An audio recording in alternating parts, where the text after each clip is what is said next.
नमस्कार, मैं लीज़ा, आप देख रहे हैं सब रंग समाचार। अभी मैं मौजूद हूँ अंजुमन इस्लामिया अस्पताल में और ये अस्पताल आपको देखने से जो बाहर लग रहा होगा, वैसे तो अस्पताल बहुत ही छोटा दिख रहा होगा। इस अस्पताल में लोगों के लिए जो सुविधाएं मुहैया कराई गई है, उस सुविधाओं को जानने के बाद आप भी एक बार सोचने के लिए मजबूर हो जाएंगे। जी हाँ, इस सुविधाओं को जानने के बाद इस अस्पताल में इतनी अच्छी सुविधाएं हैं जो बड़े बड़े अस्पतालों को टक्कर दे रही है। हम अभी मौजूद हैं अंजुमन इस्लामिया अस्पताल में। आइए यहाँ के डॉक्टर से हम बात करेंगे, यहाँ के लोगों से, जो स्टाफ यहाँ काम करते हैं हम उनसे बात करेंगे, जो पेशेंट्स यहाँ पे आते हैं हम उनसे भी बात करेंगे और जानेंगे इस अस्पताल के बारे में और ज़्यादा जानकारियाँ। क्योंकि लोग कहते हैं कि अस्पताल जो मुसलमान समुदाय के लोगों के लिए है, लेकिन यह अस्पताल सभी वर्गों के लिए काम कर रहा है। सभी वर्गों के लिए ये अस्पताल काम कर रहा है। सभी जो लोग, अलग समुदाय के लोग भी यहाँ पे सुविधा ले रहे हैं और उन्हें अच्छी सुविधा मुहैया कराई जा रही है। कोरोना काल में जो वैक्सीन लोगों को दी जा रही थी और अभी बच्चों को भी वैक्सीन देना शुरू हो चुका है, सरकार की तरफ से आदेश आ गए हैं, तो अंजुमन अस्पताल में भी बच्चों को वैक्सीनेशन किया जा रहा है। आप देख पा रहे हैं, विजुअल के माध्यम से मैं दिखाना चाहूँगी कि वैक्सीनेशन बच्चों को यहाँ पे शुरुआत हो चुकी है। कोरोना काल में जिस हिसाब से एक अंजुमन अस्पताल ने कार्य किया था वो काबिले तारीफ़ है। सभी जानते हैं कि बढ़ चढ़ के लोगों की यहाँ से मदद हुई है और अभी जो वैक्सीनेशन का काम है वो भी बच्चों के लिए यहाँ शुरू हुआ है। आप देख रहे हैं विजुअल के माध्यम से, पीछे वैक्सीनेशन हो रही है, उनके नाम रजिस्ट्रेशन वगैरह करा जा रहा है। अभी मैं मौजूद हूँ महिला ओपीडी में, क्योंकि जो मुस्लिम समुदाय में पर्दा बहुत बड़ी चीज़ होती है, पर्दा, तो इसीलिए यहाँ जितनी भी महिलाएं मौजूद हैं, ये सभी महिलाएं, यहाँ वेटिंग रूम एक इनके लिए बनाया गया है। ये महिला ओपीडी है और ये कितना अच्छा इनकी तरफ से एक सुविधा है कि इन्हें परेशानी नहीं होगी, इन्हें यहाँ बैठने में कोई दिक्कत नहीं होगी। यहाँ सभी महिलाएं हैं और अंदर इधर देख पा रहे हैं आप, ये डॉक्टर का कैबिन है। यहाँ से ये अपनी जो चेकअप है वो करा सकती हैं। गायनी, अंदर गायनी भी मौजूद है, उनसे मिल करके जांच करवाई जा सकती है। अस्पताल आपको बता दे कि बच्चों के जो डॉक्टर्स हैं, यहाँ पे बहुत अच्छी सुविधाएं मिलती हैं। बच्चों का अच्छा अस्पताल है, अच्छे डॉक्टर्स हैं और जो महिलाएं, गर्भवती महिलाएं होती हैं, उनके लिए गायनी भी मौजूद है।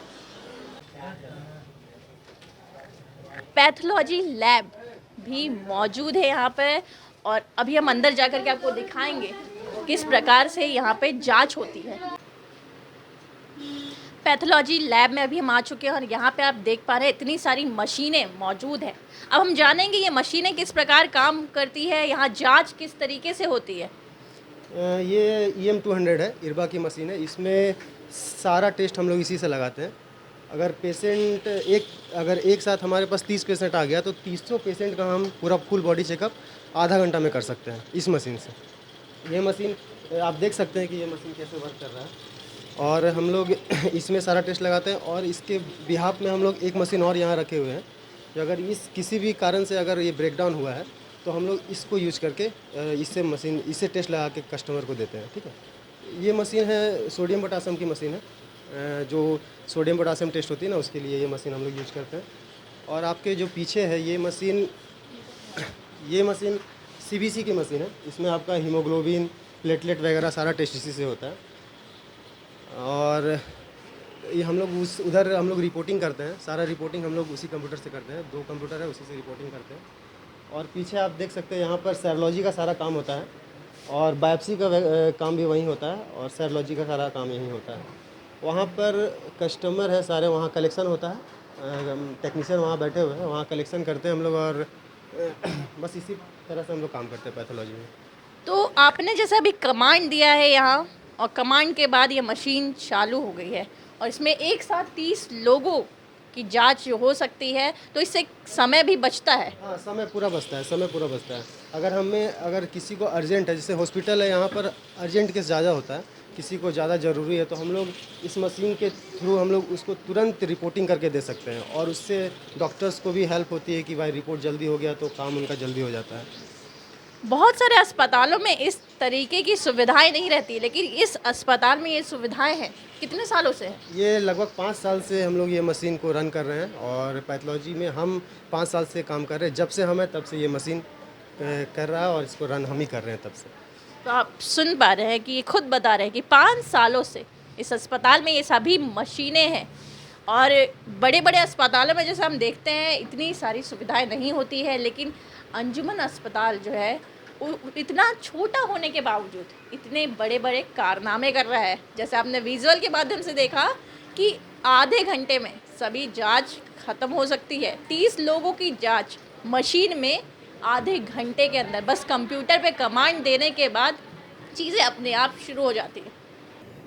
डायलिसिस भी यहाँ हो रहा है, हम दिखाएंगे आपको। अभी हम इसके बाहर खड़े हैं, अंदर में डायलिसिस 5 बेडों का डायलिसिस। यहाँ 2 लोगों का देख पाते हैं कि 2 लोग डायलिसिस कराने के लिए आए हुए हैं, और क्या सुविधाएं हैं। सुविधा ऐसे प्राइवेट अस्पतालों में भी ऐसी सुविधाएं नहीं दिखती है जैसे यहाँ हमें दिख रही है। आप देख रहे हैं, विजुअल के माध्यम से दिखाऊंगी कि किस प्रकार जो डायलिसिस होता है वो हो रहा है। ये बुजुर्ग आए हुए हैं डायलिसिस कराने। वहाँ एक महिला भी मौजूद है, उनका भी डायलिसिस इसी प्रकार चल रहा है।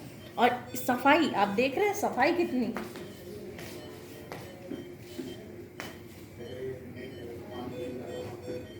और आपको बता दूं कि कम पैसों में यहाँ पे डायलिसिस भी होता है। जिस प्रकार से ओपीडी में 60 रुपये लेकर के चेकअप हो सकता है, उसी तरीके से डायलिसिस में भी कम पैसे लिए जाते हैं। हम यहाँ के जो लोग मौजूद हैं उनसे बात करेंगे। कब से काम कर रहे हैं आप? मैम हमको तो यहाँ हो गया 1.5 महीने हो गए हैं। डायलिसिस में आप यही यही कर दीजिए। लोगों का एक दिन में कितना डायलिसिस हो जाता है? कम से कम 4-5 पेशेंट के में हम लोग के पास डायलिसिस एक दिन में हो जाता है। एक दिन में 4-5 लोग आते हैं, डायलिसिस उनका होता है। और अभी जो सुविधाएं यहाँ पे है और भी बढ़ाई जा रही है। अभी हम आईसीयू की तरफ आ चुके हैं। आईसीयू में यहाँ बेड्स आप देख रहे हैं, पेशेंट्स भी मौजूद है, और 8 बेड का आईसीयू है। सुविधा हर प्रकार की यहाँ पे है जितनी होनी चाहिए। ऑक्सीजन हो, ऑक्सीजन। और एक और बात आपको बता दूं, जो ऑक्सीजन आता है ये यहीं से सप्लाई होता है। ये ऑक्सीजन कहीं से इन्हें लाना नहीं पड़ता है, ये यहीं से सप्लाई होता है, यहीं पे लोग यहाँ यूज़ करते हैं। मैं दिखाना चाहूँगी, ऑक्सीजन की जो पाइप्स लगे हैं वो पाइप के थ्रू यहाँ पे ऑक्सीजन आता है कि जितनी आवश्यकता हो उतना ऑक्सीजन मिल सके लोगों को। जितनी आवश्यकता हो उतना ऑक्सीजन लोगों को मिल सके, इस बात का खास ध्यान रखा जाता है, क्योंकि ये आईसीयू है और यहाँ पे लोगों को ज़्यादा ज़रूरत होती है ऑक्सीजन की। तो इसीलिए जो पाइप्स हैं, पाइप के थ्रू यहाँ पे ऑक्सीजन आता है, और यहीं से यहाँ प्लांट जो है यहीं से इसे सप्लाई करके हम यहाँ पे ही लोगों की सुविधा के लिए मंगवाया जाता है। यहाँ जो महिला काम करती है हम उनसे भी बात करेंगे। आप आईसीयू में यहाँ काम कर रही हैं, यहाँ ऑक्सीजन की जो सुविधाएं हैं वो कैसी है? बहुत अच्छी है। एनी टाइम पेशेंट को ऑक्सीजन दिया जाता है, कोई दिक्कत नहीं होती है पेशेंट को। और ये पाइप्स के थ्रू जो ऑक्सीजन आता है, क्या प्लांट है क्या? हाँ, प्लांट है। अस्पताल में ही प्लांट है। हम लोगों से बात करेंगे। इनकी हालत थोड़ी सी तो गंभीर लग रही है। क्या बीमारी है आपको? बीमारी हमारा हो गया था, कमजोरी है। अच्छा, यहाँ सुविधाएं कैसी मिल रही है? यहाँ हमको ठीक है, रिपायर माने हमको अच्छा मिला है। तो इनका भी कहना है कि सुविधाएं इन्हें अच्छी मिल रही है। पोर्टेबल एक्सरे भी है यहाँ पे, आप देख रहे हैं ये जो मशीन है इसे पोर्टेबल एक्सरे कहा जाता है। और जिन लोगों को, जो लोग ज़्यादा सीरियस होते हैं, वो मूव वगैरह नहीं कर सकते, तो ये मशीन अपने आप मूव होगी और उनका जो एक्सरे लिया जाएगा इसके थ्रू। ये भी एक अच्छी सुविधा है। ऑर्थो के ओटी में अभी हम आ चुके हैं। आप देख पा रहे हैं यहाँ पे ये ऑर्थो का ओटी है। ऑर्थो एक डिपार्टमेंट आपको बता दूं जिसमें आम भाषा में मैं बताऊं कि हड्डी जब टूटती है और जब उनका ऑपरेशन होता है तो वो ऑर्थो के डॉक्टरों के द्वारा ही होता है।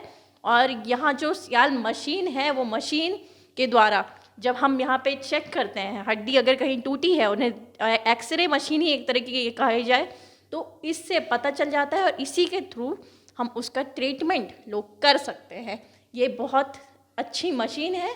और अभी जैसे कि डॉक्टर तो नहीं है यहाँ, पेशेंट भी अभी नहीं है क्योंकि उनका टाइम अलग रहता है, वो अलग टाइम पे हर, चाहे वो सर्जरी हो, चाहे वो ऑर्थो हो, चाहे वो ENT हो, सभी डॉक्टर्स के टाइमिंग यहाँ पे थोड़े अलग है क्योंकि इतना बड़ा हॉस्पिटल नहीं है, लेकिन जो सुविधाएं हैं वो बहुत ज़्यादा है, तो इसीलिए उनका टाइमिंग अलग अलग है ताकि लोगों को अच्छी सुविधा मिल सके। हमारे साथ यहाँ के सर्जन भी मौजूद हैं, हम इनसे भी बात करेंगे और जानेंगे यहाँ कौन कौन सी सर्जरी इन्होंने खुद करी है और क्या कुछ होता है। हेलो। क्या कुछ सर्जरी यहाँ पर जो है हम लेप्रोस्कोपिक सर्जरीज, जैसे लेप्रोस्कोपी से गॉल ब्लैडर का ऑपरेशन, अपेंडिक्स का ऑपरेशन, इसके अलावा जो है मेजर ऑपरेशन में अपेंडिक्स भी हुआ, हर्निया हुआ, कहीं ज़ख़म हो गया है, क्रोनिक इन्फेक्शन है, वो सारा मैनेजमेंट और सारे जो जनरल सर्जिकल और लेप्रोस्कोपिक सर्जिकल प्रोसेस हैं वो कर रहे हैं। इसके अलावा हड्डी का ऑपरेशन, ऑर्थोपेडिक सर्जरी, गायनी के ऑपरेशन, सारे जो गायनिकोलॉजिकल सर्जरीज़ हैं वो हैं, डेंटल सर्जरी, ये सारी सर्जरीज़ हमारे पास यहाँ पर OT में होती हैं। और कितना खर्च आता है लगभग? में काफ़ी इकोनॉमिकल, इनफैक्ट पूरे रांची में अगर देखा जाए तो सबसे सस्ता इलाज जो है वो हमारे अंजुमन में ही होता है। उसमें बस नॉमिनल पैसा मरीजों से लिया जा सका कि अस्पताल का खर्चा चल सके, बाकी सारा का सारा पैसा जो है अस्पताल खुद बियर करती है। तो जैसा इन्होंने खुद ही बताया कि अस्पताल बहुत ही जो गरीब लोग हैं जो पैसा अच्छे से पे नहीं कर सकते, उन लोगों के लिए बहुत ही लाभदायक है। और डॉक्टर अभी एक सर्जरी करके आए हैं, मैंने खुद मतलब देखा किस प्रकार से वो डेडिकेटेडली वर्क कर रहे थे। यहाँ रेस्ट रूम भी मौजूद है, आप देख रहे हैं ऑपरेशन थिएटर, यहाँ OPD और इधर डॉक्टर के लिए रेस्ट रूम है। यहाँ डॉक्टर्स यहाँ पे रेस्ट कर सकते हैं। कोई ऑपरेशन को जब वो ऑपरेट करके आते हैं पेशेंट को, उसके बाद जब वो थकावट थोड़ी महसूस करेंगे तो यहाँ पे आकर के वो रेस्ट कर सकते हैं। और जो देख रहे हैं AC वगैरह सब कुछ यहाँ मौजूद है उनके लिए। यहाँ जो सिस्टर्स हैं उनके लिए पीछे रेस्ट रूम है, मैं दिखाना चाहूँगी कि ये रेस्ट रूम सिस्टर्स के लिए है ताकि वो यहाँ आराम कर सके। और यहाँ अभी सिस्टर भी मौजूद है, हम उनसे बात करेंगे। सिस्टर, कितने समय से आप यहाँ काम कर रही हैं? मेरा 10 साल हो गया। क्या नाम है आपका? सरिता मीन्स। कैबिन की तरफ हम बढ़ते हैं। कैबिन में क्या कुछ सुविधाएं हैं, जैसे यहाँ पे आप देखेंगे कि अभी जो डॉक्टर हैं वो भी आ रहे हैं, लोगों से बात कर रहे हैं, उनसे जो देख रहे हैं, चेक कर रहे हैं, और साथ में एक सिस्टर। ये कैबिन बड़ा है और इतना साफ सुथरा है। डॉक्टर से हम बात करेंगे। डॉक्टर, आप यहाँ फिजिशियन हैं और इंचार्ज भी हैं इस अस्पताल के, तो इस कब से आप यहाँ काम कर रहे हैं? 1.5 साल हो चुका है मेरा यहाँ आए हुए। इससे पहले मैं दिल्ली में काम करता था। दिल्ली में कहाँ? दिल्ली में मैं 2 हॉस्पिटल में एक साथ करता था, मैक्स साकेत और जयपुर गोल्डन हॉस्पिटल रोहिणी, इस 2 हॉस्पिटल में था। वहाँ कार्डियोलॉजी डिपार्टमेंट में था और रेस्पिरेटरी ICU में था। अच्छा, और यहाँ पे किस हिसाब से पेशेंट्स को जब आप ट्रीट करते हैं, कितने पेशेंट आते हैं डेली, आप कितने लोगों को देखते हैं? OPD में अगर हम जैसे 2 घंटे भी बैठ गए तो 20 से 30 पेशेंट देख लेते हैं, क्योंकि पूरे समय तो बैठने का मेरे पास समय नहीं रहता है। 1 से 2 घंटे बैठते हैं, उसमें 20 to 30 एवरेज देखते हैं हम। और कैबिन वगैरह में अभी कितने पेशेंट मौजूद हैं? कैबिन तो ऑलमोस्ट यहाँ फुल रहता है। अभी लगभग कितने पेशेंट्स होंगे पूरे कैबिन में?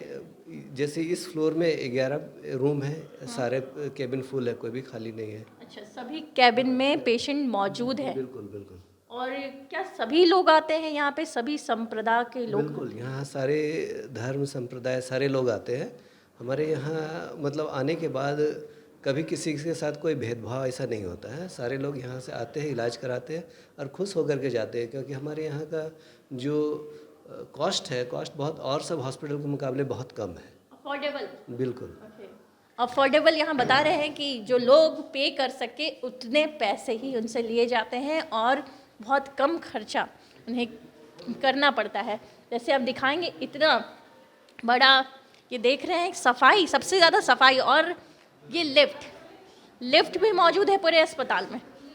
लगभग 5 तल्ले का अस्पताल है, अभी ऊपर में कंस्ट्रक्शन का काम भी चल रहा है और यहाँ लिफ्ट भी मौजूद है। इतने छोटे अस्पताल में इतनी सारी सुविधाएं होना एक बड़ी बात है, क्योंकि इस तरीके से इस अस्पताल के ऊपर ध्यान दिया जा रहा है, तभी ये सारी चीज़ें हो पा रही है। क्योंकि ऑर्थो से सर्जन, ईएनटी, ये सभी अपने अपने डिपार्टमेंट के यहाँ तक कि ऑपरेशन थिएटर्स भी हैं। और ओटी, मैंने देखा सर्जरी की जो ओटी है वो भी अच्छी है, ऑर्थो की जो ओटी है वो भी बहुत ही बढ़िया है। और जितने भी डॉक्टर्स हैं वो उनसे बात करने पे भी पता चला कि कितने लोग यहाँ पे डेली इलाज करने के लिए आते हैं। ओपीडी में जो लोगों का इलाज होता है, एक दिन में 30 से 40 लोग ओपीडी में आते हैं और डॉक्टर से सलाह मशवरा करके जाते हैं। और जितने अभी कैबिन है, कैबिन लगभग सभी फुल हैं। और जो ऑपरेशंस होते हैं ऑर्थो में जो मशीनें हैं, तकनीक है, बहुत ही आगे हाईटेक टेक्नोलॉजी की यहाँ मशीनों का प्रयोग किया जा रहा है। चाहे वो ऑर्थो की बात कर ले, चाहे वो सर्जरी की बात कर ले। और गायनी से भी जब मुलाकात हुई तो उन्होंने भी जिस तरीके से बताया कि यहाँ पे जो चीज़ें हैं, चाहे अल्ट्रासाउंड की मशीन हो, वो सब कुछ मौजूद है। तो कहीं ना कहीं जो इक्विपमेंट होने चाहिए अस्पताल के बाद, साथ जो सुविधाएं होनी चाहिए इस अस्पताल में, सारी सुविधाएं हैं। कम खर्चे में अच्छा इलाज, अच्छे डॉक्टर्स और अच्छी सलाह मशवरा भी उन्हें मिल जाता है। तो अभी जब हम आए हैं, ऑक्सीजन यहाँ आप देख रहे हैं, ऑक्सीजन सिलेंडर्स यहाँ मौजूद है और इसे पाइप के थ्रू हर फ्लोर पे भेजा जा रहा है। चाहे वो आईसीयू हो, चाहे वो ओटी हो, हर जगह पे, चाहे अगर ज़रूरत पड़े तो शिशु के पास, हर जगह उस ऑक्सीजन को यहाँ भेजा जा रहा है। हम बात करेंगे और जानेंगे कि कितनी खपत होती है इस ऑक्सीजन की एक दिन में कितनी खपत होती है? एक दिन में आपका 10 से 12 सिलेंडर खपत हो जाती है आपने। और कब शुरुआत की गई इसकी? इसकी शुरुआत आपको 2019 से हुई है ऑक्सीजन सप्लाई का। 2019 से शुरुआत है और अभी आप देख रहे हैं कि अभी भी ये चालू है। ऑक्सीजन यहाँ से हर एक, अगर चाहे कैबिन समझ लीजिए वहाँ ज़रूरत हो, चाहे आप आईसीयू समझ लीजिए वहाँ ज़रूरत है, वहाँ जा रहा है। हर एक फ्लोर में ऑक्सीजन को भेजा जा रहा है। ये भी एक बहुत बड़ा प्लान इनके द्वारा जो ज़रिया है लोगों की मदद करने का, बहुत अच्छा तरीका भी है। यहाँ ईएनटी के जो डॉक्टर्स बैठते हैं, यहाँ डेंटल, आप देख रहे हैं पीछे में इतनी भीड़ लगी हुई है। डेंटल उनका इंतज़ार किया जा रहा है, इतनी भीड़ यहाँ पे, क्योंकि लोगों को कहीं ना कहीं लग रहा है कि जो सुविधाएं हैं वो बहुत अच्छी है यहाँ पे, इसीलिए इस तरीके से लोग यहाँ पे अभी तक इंतज़ार कर रहे हैं। इतनी बारिश है, इसके बावजूद लोग यहाँ से जाने का नाम नहीं ले रहे, क्योंकि इतनी अच्छी सुविधा इसी जगह पे उन्हें मिल पा रही है। अंजुमन अस्पताल के सुपरिटेंडेंट MM आलम साहब हमारे साथ मौजूद है और इनकी ही देख रेख में ये पूरा अस्पताल किस तरीके से काम कर पा रहा है, हम इनसे जानेंगे। कितने डॉक्टर्स हैं साहब यहाँ? टोटल देखिए 2-3 तरह, एक तो ड्यूटी डॉक्टर्स होते हैं और एक होते हैं जो OPD अटेंड करते हैं, एक फिर सर्जिकल टोटल जो आते हैं अपना ऑपरेशन डिफरेंट। पेरोल में अगर बोलेंगे तो 5-6 लोग होंगे, ठीक है। बाकी OPD में हैं, फिर ऑपरेशन में हैं, ऐसा लेकर टोटल लेके आप मान के चलिए 20-25 के बीच में 25 डॉक्टर हैं पूरे अस्पताल में।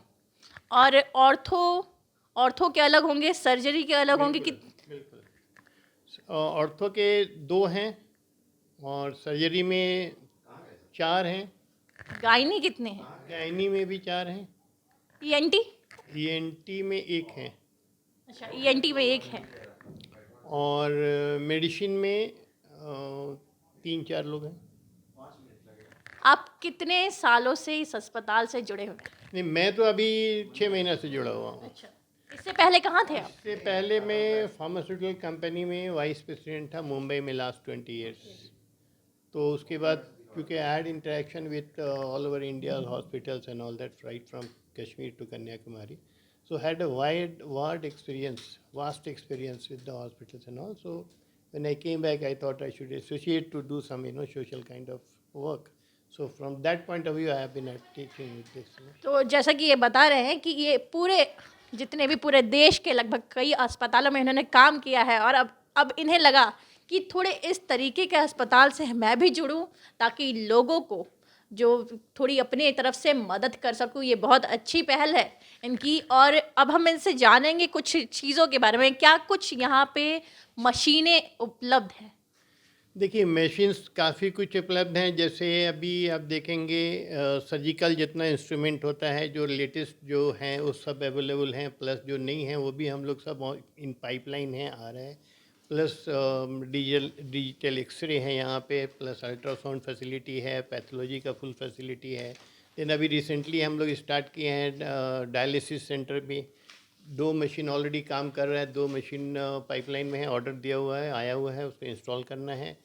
देन नेक्स्ट प्लान भी सिटी स्कैन का भी है हमारे यहाँ, जिसमें थोड़ा टाइम लगेगा, बट वो that is also there in the pipeline. और ऑक्सीजन के भी प्लांट का कुछ? प्लांट भी अपना है यहाँ पे। तो पहले तो काफ़ी तकलीफ होती थी ऑक्सीजन का, अब direct supply to all ICU, NICU, PICU में, जनरल हर जगह ये है facility.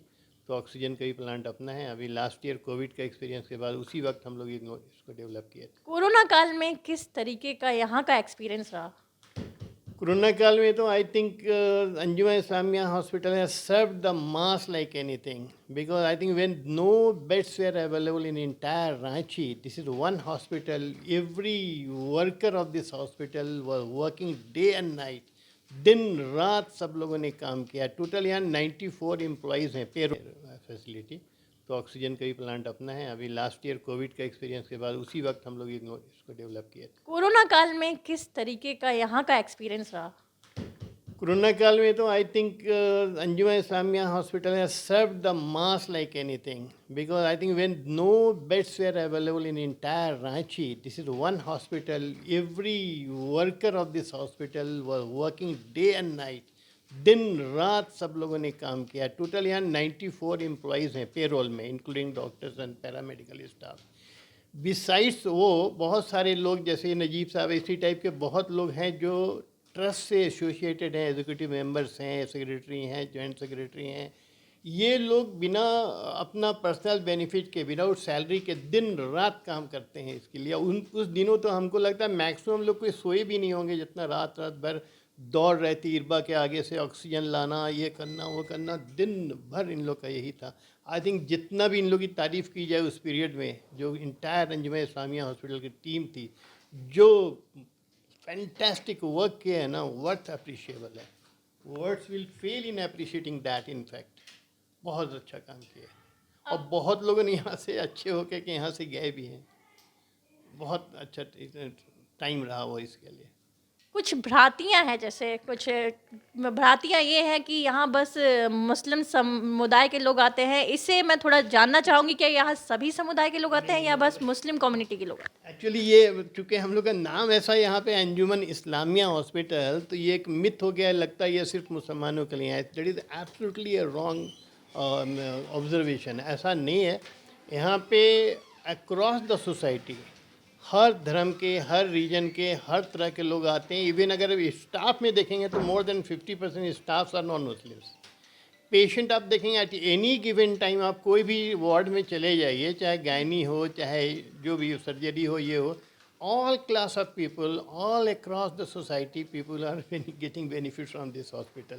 So absolutely wrong it is, the observation is that Muslims are being taken care over here. इसमें ऐसा नहीं है यहाँ पे, बिल्कुल नहीं, absolutely not, I can tell you it. अब ये बताएं कि जिस तरीके से यहाँ पे जो उपकरण मौजूद है, जो जितने भी मशीनिंग तकनीक यहाँ पे बहुत अच्छी है, तो ये सारे आइडियाज़ कहाँ से आए हैं, किसके थ्रू ये सब चीज़ें पॉसिबल हो पाई? देखिए ये एज सच इन नेचर भी आप देखेंगे ना तो रिक्वायरमेंट्स लीड टू इम्प्रूवमेंट. अभी क्या different class of people doctors आते गए, वो जो भी कमी महसूस होता गया इमीडिएट उनको हम लोग क्लियर कट गाइडलाइन दिए हुए हैं कि जो भी आपको कुछ कमी महसूस हो इमीडिएट हम लोग को दीजिए and we will try to procure that. तो अभी 10-15 डेज बैक एक पेशेंट में कुछ प्रॉब्लम आया था इंट्यूबेट करने में, तो वो हम लोगों ने डॉक्टर से फिर इमीडिएट हम लोग उससे कंसल्ट किए क्या प्रॉब्लम एग्जैक्टली क्यों ऐसा हुआ या कुछ कमी है तो बताओ. तो वो बोले कि अगर हमारे पास वीडियो लेरिंजियोस्कोप होता तो शायद हम लोग और अच्छे से इसको टैकल कर पाते. उसके चलते उनको रिफर करना पड़ा रिम्स में. So the next very step that we had taken is to call for that video laryngoscope, which was costing around 1,05,000 rupees. तो उसने हम लोग एक पल भी डिले नहीं किया, immediately we ordered for and now we are getting today और टुमारो. तो ऐसा जो भी रिक्वायरमेंट आता जाता है ना कि ये चाहिए ये चाहिए ये चाहिए. अभी एक एबीजी गैस का है, एनालाइजर का भी रिक्वायरमेंट आया है, तो we are working on that. But उसमें क्या होता है कितना केस यहाँ रिक्वायरमेंट है और कितना केस उसमें कुछ जो कैटरेज आता है ना उसका एक कैपेसिटी होता है. अगर if you don't consume that will go waste because the life of that cartridge is 30 days. So within 30 days, our requirement is not to consume 75, then it will go waste. So it will be very costly to us. And this is a charity kind of hospital. So naturally, but even then, what we are doing, we are going for contract with someone. So to have that, but trying to get all the facilities, what I am trying to say. सिर्फ donation पे तो नहीं चल सकते हैं ना, थोड़ा तो लेना. जैसे डॉक्टर का payment, doctor will not compromise, anaesthesia will not compromise, medicine will not compromise. तो ये जो कॉस्टिंग होता है उसके बाद little maintenance of the hospital लेकर के हम लोग देते हैं. जैसे अगर आप देखिए गॉल ब्लैडर का ऑपरेशन है, मार्केट में कॉस्ट 30,000 से लेके 1 लाख तक आता है. देखिए कॉर्पोरेट हॉस्पिटल में जाएंगे तो 80,000 to 1 लाख रुपीज आता है, लेकिन हमारे लेवल का हॉस्पिटल में अराउंड 30,000 आता है. हम लोग का यहाँ पे 23 से 26,000 के बीच है. एक और चीज मैंने यहाँ देखी है, जैसे हर कैबिन के ऊपर एक नाम लिखा है और वहाँ पे जो डोनेशन, जैसे आपने भी जो 3 कमरों का जो डोनेशन दिया है, बहुत ही अच्छी पहल है ये. हाँ, तो ये आइडिया कहाँ से आया कि इस तरीके का नाम भी लिखना चाहिए? देखिए एक तो नेचुरली जो हम लोग डिसाइड किए कि बिल्डिंग का डेवलपमेंट फास्ट होना चाहिए, रिक्वायरमेंट बढ़ता जा रहा है. अभी भी हम लोग I think we are 10-20% of the aim that we have imagine our mind कि बहुत आगे जाना है. तो अभी इतना फंड जनरेट करना तो बहुत मुश्किल है. ये गवर्नमेंट एडेड नहीं है, ये तो हम लोग को खुद का जनरेट करना पड़ेगा फंड से. तो इसको हम लोगों ने फिर यहाँ के सदर जो हैं वो इसमें काफी एक्टिव रहते हैं, बहुत सोशल हैं, उनका कंटैक्ट भी बहुत अच्छा है, सेक्रेटरी भी हैं, उनका भी अपना कंटैक्ट है. तो सब मिल करके इसको ताकि इसको स्प्रेड कीजिए कि we need someone can donate we can go for development. उसका क्या चार्ज है, ऑर्थो का क्या चार्ज है, वो जरा मुझे बताएंगे? देखिए अभी आप इन जनरल देखेंगे तो आई कैन से फॉर श्योर कि रांची में जितने भी हॉस्पिटल्स हैं इन टर्म्स अगर आप इनकम जो चार्जेस को आप कंपेयर करना चाहेंगे तो I can say that is the most economical in treatment. We are trying to take care of the materials and all. We try to get the best of its class and the cost minimum of its class. Meaning अभी आप देखो हम इससे compare करते हैं तो सेवा सदन है या नानक हॉस्पिटल है, अभी तो हम लोग उसी लेवल में आएंगे. वो भी ट्रस्ट का है, हमारा भी ट्रस्ट का है. तो हम लोग उस सबसे भी कंपेयर करके देखते हैं. जैसे आप डायलिसिस का देखेंगे ना तो फर्स्ट डायलिसिस में ज्यादा लगता है पैसा, इसलिए कि उसमें एक डायलाइजर लगता है जो रीयूजेबल होता है. तो इसलिए फर्स्ट टाइम में नॉर्मल 2,500 से 3,000 के लगभग में सब हॉस्पिटल चार्ज करते हैं, और जो ट्रस्ट वाले हैं 2,200-300 चार्ज करते हैं. बट हम लोग यहाँ पे 1,600 चार्ज करते हैं because almost we go by no loss no profit, because ये फैसिलिटी वे टाइम पे इसकी. एंड उसी तरह से जब सेकेंड ऑनवर्ड्स जो डायलिसिस कराते हैं उसका 1,500 to 1,700 मार्केट में लगता है, वो हम लोग 1,000 लेते हैं. At par is the exactly costing to us. तो ये no loss no profit kind होता है. सर्जरी में जो लोग आते हैं, आप कहीं से भी कंपेयर करेंगे तो हम लोग मिनिमम जो है, जो देखिए सर्टेन थिंग चैरिटी जो भी हो, लेकिन हम लोग चैरिटी में देखेंगे तो बहुत हम लोग अपना असेट का, सेविंग्स का 2.5% हम लोग को डोनेट करना मस्ट है एज पर रिलीजियस बिलीफ। तो उसके पॉइंट ऑफ व्यू से बहुत लोग डोनेट करते हैं, तो सही जगह में डोनेशन जाए, इसके लिए हम लोगों ने सिर्फ थोड़ा इन्फॉर्मेशन स्प्रेड किया, जिसका रिस्पॉन्स बहुत ही अच्छा है। मैंने खुद भी दिया और मेरे जानने वाले कम से कम लास्ट 1 ईयर में हमको लगता मोर देन 30 लाख रुपीज होता है। प्लस एक 1 person, we should not name the person, but 1 family has donated 18 lakh rupees for this. That family of maybe you will be knowing that now he is no more the judge of Supreme Court, Yusuf Iqbal. His family, after his death last year, he said he will support, and that family paid 18 lakh rupees to this. So that kind of donation, is coming. तो आपने देखा और आपने सुना किस प्रकार से बताया गया इस अस्पताल के बारे में, एक बारीकियां हमने आपके सामने रखी है, क्योंकि जिस तरीके से यहाँ जो सुविधाएं हैं, गायनी हो, ऑर्थो हो, सर्जन जो मौजूद है, ओपीडी के जो डॉक्टर्स हैं और जितने स्टाफ हैं, 94 इन्होंने जैसे बताया कि 94 पूरे अस्पताल में स्टाफ है और उनकी वजह से ये सारी चीजें पॉसिबल हो पा रही है। उनकी वजह से, उनकी मदद से ही जो लोग आ रहे हैं उन्हें अच्छी सुविधा मिल रही है। तो ये हमने आज देखा कि किस प्रकार अंजुमन अस्पताल अपनी एक अलग पहचान रख रहा है लोगों के सामने। रांची में ये अस्पताल होना और लोग इस तरीके से इस अस्पताल का लाभ उठा पा रहे हैं। ऐसी खबरों के लिए बने रहे सबरन समाचार के साथ। कैमरा पर्सन दीपक के साथ लीजा, सबरन समाचार।